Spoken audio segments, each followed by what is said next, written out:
उन्हें महसूस होता है कि कोई उनका पीछा कर रहा है। वो ओमा होता है। ओमा के अंदर ये एबिलिटी होती है कि वो खुद को जंगल में हाइड कर सकते थे। वो इस तरह से जंगल में छुपता था कि पेड़ पौधों से बिल्कुल मर्ज हो जाता था, जिससे किसी का भी ध्यान उस पर नहीं पड़ता। यहाँ पर ये प्रूव हो जाता है कि बिगफुट एक अक्लमंद शिकारी है। आगे जाने पर इन्हें गोली चलने की आवाज सुनाई देती है। फिर इन्हें पता चलता है कि ये वही हंटर्स हैं जो इन्हें गैस स्टेशन पर मिले थे। उनसे मिलना तो वो नहीं चाहते थे, लेकिन उन्हें हेल्प चाहिए था, क्योंकि उनके लिए जंगल में भटकने से अच्छा मदद मांग लेना था। इसीलिए एशली को वहाँ पर छुपाकर मैक्स उनसे मदद मांगने जाता है। वो मैक्स को देखकर हंसने लगते हैं। मैक्स उन्हें कहता है कि प्लीज मुझे एक फोन कॉल करने दीजिए ताकि मैं मदद बुला सकूं। तभी उनका लीडर बीडी कहता है कि जंगल में नेटवर्क नहीं होता, इसीलिए हम फोन का इस्तेमाल नहीं करते, लेकिन हमारे पास रेडियो है, मगर ये तुम्हारे लिए नहीं है। जिस पर मैक्स कहता है कि एटलीस्ट मुझे मेन रोड तक जाने का रास्ता तो बता दो, लेकिन वो मना कर देते हैं। इधर एशली के साथ ओमा भी पीछे से ये सब देख रहा था। ओमा एशली का बाल काट कर ले जाता है, जिससे कि एशली को ये एहसास हो जाता है कि किसी ने उसके बाल काटे हैं। इसीलिए वो भागते हुए मैक्स के पास आ जाती है।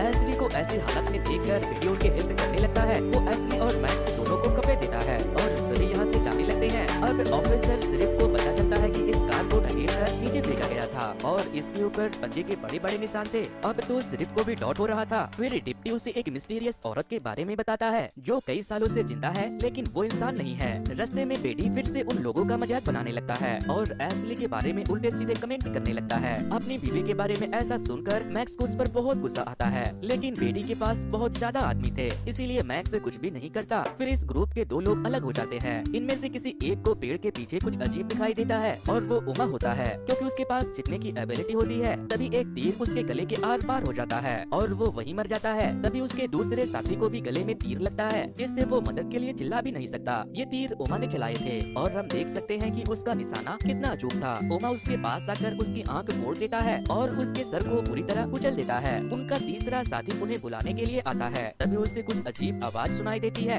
इसीलिए वो डर कर भागता है, लेकिन पैर फिसलने से वो गिर जाता है और उसके हाथ की हड्डी टूट जाती है। तभी ओमा वहाँ आ जाता है और कुल्हाड़ी से उसका सर धड़ से अलग कर देता है। इधर सभी लोग एशली और मैक्स को परेशान कर रहे थे। तभी तीर आकर एक आदमी के आर पार निकल जाता है। इतने में एक आदमी बिगफुट को देखते ही उस पर फायरिंग शुरू कर देता है, लेकिन गोली बिगफुट की जगह उसी के एक आदमी को लग जाती है। इसमें मैक्स को भी कुछ गोलियां लग जाती है, जिससे वो बेहोश होकर नीचे गिर जाता है। जो आदमी बिगफुट पर गोलियां चला रहा था उसे बिगफुट बड़े ही चालाकी से गला काट कर मार देता है और अब बिगफुट एशली को मारने उसकी तरफ बढ़ता है, लेकिन एशली उससे बचकर कहीं पर छिप जाती है जहां ऑलरेडी एक आदमी छुपा हुआ था। उन्हें लग रहा था कि अब वो दोनों सेफ है, लेकिन तभी बिगफुट उस आदमी का जबड़ा फाड़ देता है। एशली उससे बचकर भागती है, लेकिन ओमा यानी बिगफुट उसे पकड़ लेता है। ओमा उसे वहाँ पर लेकर जाता है जहाँ उसने बाकी सबको मारा था। उसे वहाँ वही आदमी मिलता है जिसका उसने जबड़ा फाड़ा था। अब वो नहीं बचने वाला, क्योंकि ओमा अपने पैर से उसका सर क्रश कर देता है। अब ओमा मैक्स को मारने ही वाला था कि तभी बेडी उस पर गोलियां चलाने लगता है, जिससे ओमा के कंधे पर गोली लगने से वो घायल हो जाता है।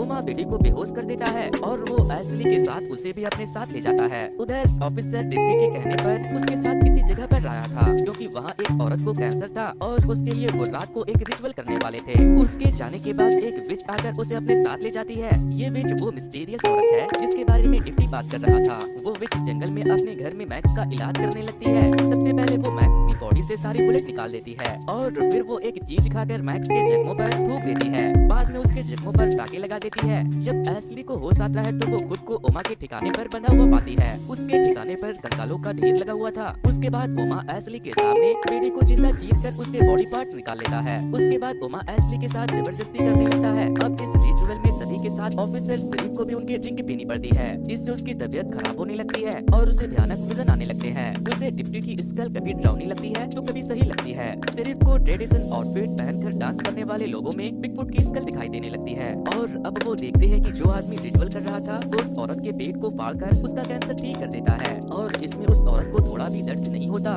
ऑफिसर सिरिफ को ये सब देखकर पसीने आने लगते हैं, इसीलिए वो टेंट से बाहर आ जाता है। अगले दिन जब मैक्स को होश आता है तो वो अपने पास ऑफिसर सिरिफ को देखता है। मैक्स उसे एशली के बारे में पूछने लगता है। सिरिफ जो पहले बिगफुट की कहानी पर विश्वास नहीं करता था उसे अब सब समझ आ गया था। ऑफिसर मैक्स को बताता है कि हमारे जंगल में एक क्रिएचर रहता है जिसे बिगफुट या ओमा कहते हैं। वो ऑफिसर बताता है कि ये क्रिएचर हमारे कबीले के पुराने लीडर है और एक जमाने में ये हमारे भी लीडर हुआ करते थे, लेकिन अब इनकी आत्मा बिगफुट का रूप लेकर हमें हमें डरा रही है। बिगफूट एक एंसेंट क्रिएचर है जो एक पुराने कबीले से बिलोंग करते हैं और जब से इनका कबीला बना था तब से ये जंगल में रह रहे थे। वो बताता है कि एशली को बिगफूट उठा कर ले गया। मैक्स कहता है कि बिगफूट के कंधे पर गोली लगी है और अब वो घायल और कमजोर होगा, इसीलिए सिर्फ बिगफूट को मारने के लिए और मैक्स एशली को ढूंढने के लिए जंगल में जाने का फैसला करते हैं। उन्हें पता था कि बिगफूट इंसानों और उनके हथियारों का इस्तेमाल कर सकता है, इसीलिए बिगफूट को पता न चले, इसीलिए वो अपने साथ पुराने हथियार ले जाते हैं और एक लिक्विड को अपने पूरे बॉडी पर लगा लेते हैं ताकि बिगफूट उन्हें स्मेल न कर सके। लेकिन सिर्फ अपने साथ एक गन ले लेता है और दोनों जंगल की तरफ रवाना हो जाते हैं। तभी पीछे से वो विच उनका हौसला बढ़ाने के लिए ड्रम बजाने लगती है क्योंकि ये भी चाहती थी कि बिगफूट मारा जाए। उधर बिगफूट जबरदस्ती एशली को इंसानों का मांस खिलाता है। तभी एशली के मुंह में एक छोटी सी हड्डी आ जाती है और वो उसे पत्थर पर रगड़ कर नुकीला कर लेती है। जब बिगफूट उसके पास आता है तो वो उस हड्डी से उस पर अटैक कर देता है, लेकिन उसे इससे ज्यादा फर्क नहीं पड़ता। तभी बिगफूट को उस ड्रम की आवाज सुनाई देती है जो वो विच बजा रही थी और उसे पता चल जाता है कि कोई इससे लड़ने के लिए आ रहा है, इसीलिए बिगफूट एक ट्रैप लेकर वहाँ से निकल जाता है। उसके जाते ही एशली अपनी रस्सी को काटकर फ्री हो जाती है और वहाँ पड़ी हुई गन लेकर निकल जाती है। ऑफिसर और मैक्स दोनों अलग अलग होकर बिगफूट को ढूंढने लगते हैं। ऑफिसर सिर्फ को किसी के प्रेजेंस का एहसास होता है, इसीलिए वो अपनी गन निकाल लेता है, लेकिन बुलेट को सूंघकर बिगफूट शेरिफ की तरफ आ जाता है और शेरिफ का गला काटकर उसे मार डालता है। मैक्स जब शेरिफ के पास पहुंचता है तब तक बिगफूट यहाँ से भाग चुका था। फिर मैक्स उसकी गन अपने साथ रख लेता है और बिगफूट के खून को फॉलो करते हुए आगे बढ़ता है। तभी वो एशली को देख लेता है और एशली बिगफूट को मारने के लिए उसकी तरफ बढ़ रही थी। मैक्स उसे वापस चलने के लिए बोलता है, लेकिन एशली उस डायरेक्शन में चली जाती है जहाँ बिगफूट गया था। एशली बिगफूट को शूट करके मैक्स के साथ भागने लगती है और जब दोनों आराम करने रुकते हैं तो उन्हें बिगफूट की आवाज सुनाई देती है। इसका मतलब है वो अभी भी जिंदा था। मैक्स एशली को बचाना चाहता था, इसीलिए वो अकेला बिगफूट से मुकाबला करने के लिए यहाँ रुक जाता है और एशली को यहाँ से भेज देता है। मैक्स बिगफूट के पास जाकर उस पर गोलियां चलाने लगता है, लेकिन उसे गोलियों से कोई फर्क नहीं पड़ता